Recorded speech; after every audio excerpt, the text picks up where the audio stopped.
Hola a todos, bienvenidos. Lo primero que quiero aclarar es que esto no es una video respuesta a una video respuesta a una video respuesta a una entrevista donde se comentó sobre una figura mediática. Voy a considerar que dato mata relato es un refrán, una frase anónima que, más bien que no tener un autor concreto, ha sido generada por una sonancia casual del castellano. La idea expresada en el refrán dato mata relato tiene una larga tradición en la cultura occidental moderna, que se remonta a la anécdota verdadera o falsa de Galileo, donde supuestamente este dejó caer unas pesas desde la torre de Pisa para refutar a los aristotélicos. La filosofía de los empiristas ingleses, para quienes todo lo que está en la mente estuvo primero en los sentidos, es la única que le da la razón a dato mata relato. El problema es que hace siglos que nadie cree en esa filosofía. El empirismo, que tuvo inicialmente el apoyo del sentido común, empezó a hacer agua por todas partes al ser analizado en detalle, a medida que otros pensadores se iban dando cuenta de sus absurdos, de sus paradojas. Cualquier pensador actual, al margen de cuál sea su filosofía, de su opinión personal, va a estar de acuerdo en que los datos necesitan un marco mental en el cual se encuadren, y este marco va a ser el que les dé sentido. Este marco mental está delimitado por el lenguaje en el que se expresan los datos, por la proyección mediante la cual las observaciones empíricas se convierten en palabras, y por el criterio de validación, el cual establece qué proposiciones son verdaderas y qué proposiciones no lo son. El criterio de validación no puede nunca, jamás, por lógica, estar basado en las observaciones, en los datos, porque se requeriría un criterio de verdad para establecer que esas observaciones confirman nuestro criterio de verdad. Pero para esto haría falta un criterio de verdad que justifique, etcétera, etcétera. Así ad infinitum. Por ejemplo, al ver caer dos pesas desiguales al mismo tiempo, yo estoy presuponiendo las definiciones de los conceptos dos, pesas, caer, desigualdad, identidad, tiempo. También estoy aceptando que mi experiencia visual puede convertirse en una proposición adecuada a la realidad diciendo vi caer dos pesas al mismo tiempo, aunque lo que yo vi no fue una proposición. Finalmente, estoy postulando el criterio de verdad, lo que veo con mis ojos es más importante que la autoridad de Aristóteles, quien dice que el experimento de la torre de Pisa refutó a Aristóteles está haciendo una elipsis, y una elipsis más bien temeraria. Un grupo muy numeroso de personas se ha puesto de acuerdo en tres reglas convencionales, que son simplemente un acuerdo, un pacto, que todos se ponen de acuerdo en respetar. 1. Vamos a usar una terminología neutral para poder comunicarnos con independencia de nuestras creencias e hipótesis personales. 2.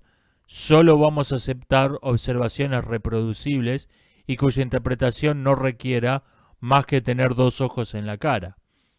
3.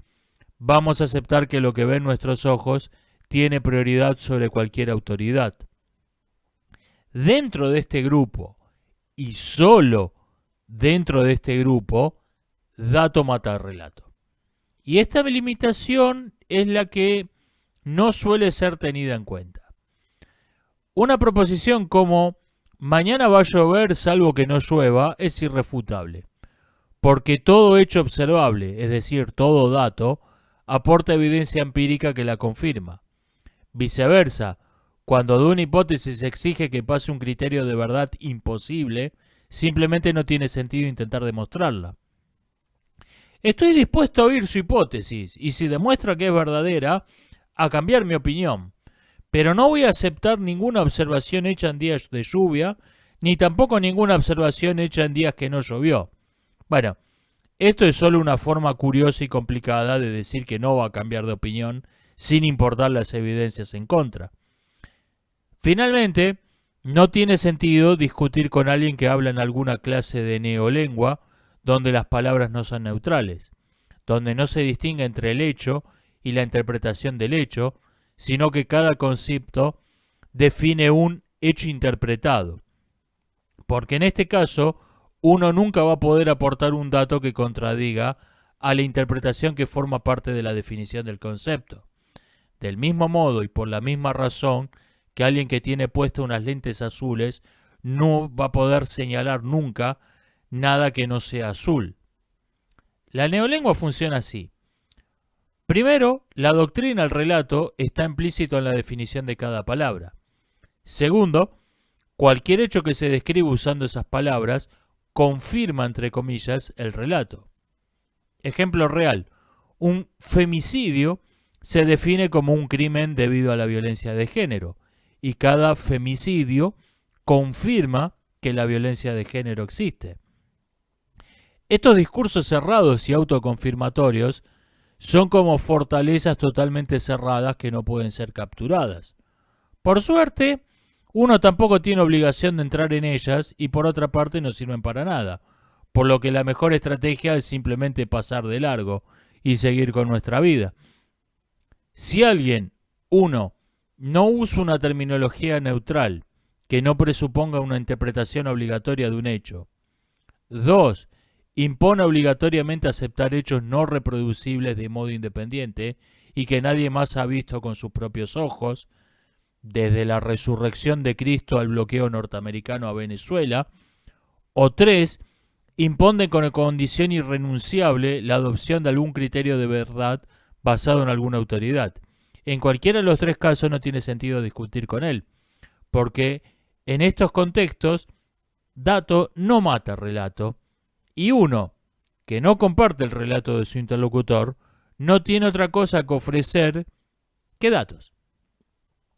Me ocurrió hace tiempo que subí un video donde calificaba a cierta doctrina de pseudociencia. Alguien me comentó, de modo muy cortés en la caja de comentarios, que esa doctrina era suscrita por cierto autor en cierto libro. A lo que respondí que no consideraba a ese autor como una autoridad. Mi interlocutor no pareció captar la idea central de lo que había dicho, por lo que siguió un nuevo comentario citando otro autor de otro libro como autoridad, a lo que básicamente le respondí lo mismo. Y esto continuó de modo bastante tedioso por casi 2 semanas. Tras lo cual mi interlocutor puso fin al asunto con un comentario curioso. Bueno, veo que tenés la mente totalmente cerrada. Podría darte otros 10.000 argumentos y no te haría cambiar de opinión. Cuando yo todavía estaba esperando que me diera el primer argumento. Y no tengo dudas de que debía ser una persona inteligente esta. Lo que ocurre es que debía estar acostumbrado a debates con otros adeptos a la misma pseudociencia, donde la cita de alguno de esos libros, la cita de algunos autores, se considera un argumento válido. El criterio de validación, es verdad cualquier cosa que se publica en esta publicación, era el marco de referencia que todos aceptaban y que todos tenían en cuenta en sus discusiones, por lo que parecía tener serios problemas para entender, y se retiró sin entenderlo, que yo no aceptaba ese criterio de verdad. Por lo que para mí no valía absolutamente nada, no tenía ningún valor, para él había sido una demostración olímpica, una acumulación de una docena de argumentos irrefutables, cada uno de los cuales rebatía contundentemente lo que yo había dicho. Este tipo de discusiones no tiene el menor sentido. Si un jugador de ajedrez le pregunta a un jugador de Go, ¿usted prefiere la apertura de peón de rey o la de peón de dama? La única respuesta razonable a esa pregunta es, vea, el Go tiene otras reglas que el ajedrez.